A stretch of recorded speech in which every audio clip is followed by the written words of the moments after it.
好啦，今次我哋講 Group Seven。咁 Group Seven 咧，佢亦都有另外一個名叫做 Halogens。咁即係中文嘅腦素。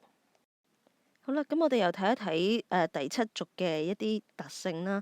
咁你見到咧，我哋想講一講係 colours 啊。譬如 fluorine 佢係 pale yellow，chlorine 咧就 greenish yellow，bromine 咧就 dark red，而 iodine 咧就 black。咁你見到佢嘅顏色咧，其實係越嚟越深色嘅。好啦，咁同埋你見到我而家呢一邊嘅箭嘴咧，同頭先 Group One、Group Two 咧係啱啱相反嘅。你見到個箭嘴咧越落去咧，個箭嘴越嚟越窄。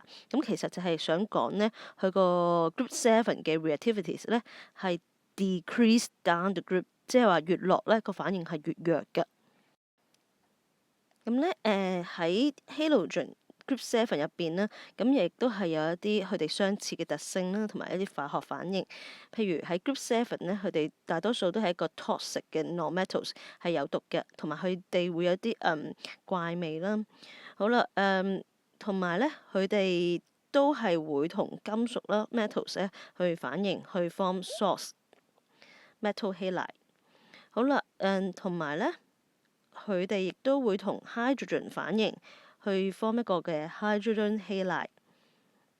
而我哋上次做實驗嘅呢一個啦，咁當我哋將 halogens 咧同呢個嘅 sodium sulfite solution 反應嘅時候啦，咁我哋啲 halogen 咧咪有啲顏色嘅，甚至乎有啲好深色嘅，佢咧可以令到我哋啲 halogen 咧係 decolorize，咁即係令到佢咧冇咗顏色嘅。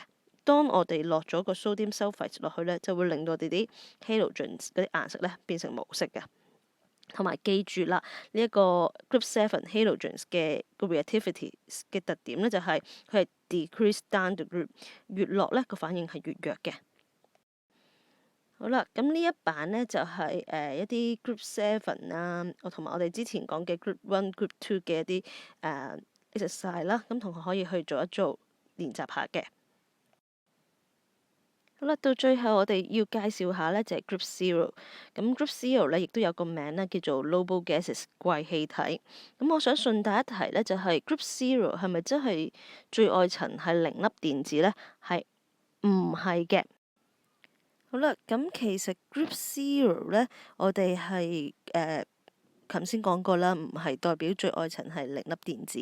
咁其實係咩意思咧？其實咧就係譬如呢個啦，helium 啦，佢得兩粒電子，所以佢第一個圈咧已經填滿咗啦。而至於呢幾個咧，都係最外層咧係8粒電子嘅。咁佢哋全部咧都係 Group Zero noble gases。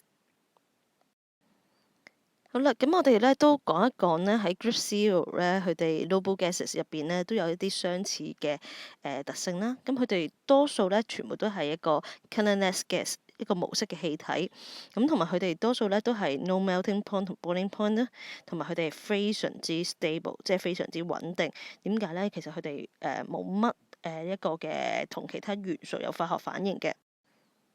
好啦，咁我哋話點解 noble gases 係非常之 stable 咧？我哋通常嘅解釋咧都係話，因為佢有一個 octet structure。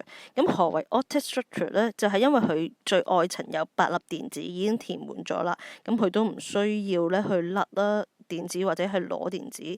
咁所以咧，我哋就話逢親有呢個 octet structure 咧，就係 very stable。咁亦都係我哋嘅 noble gases 嚟嘅。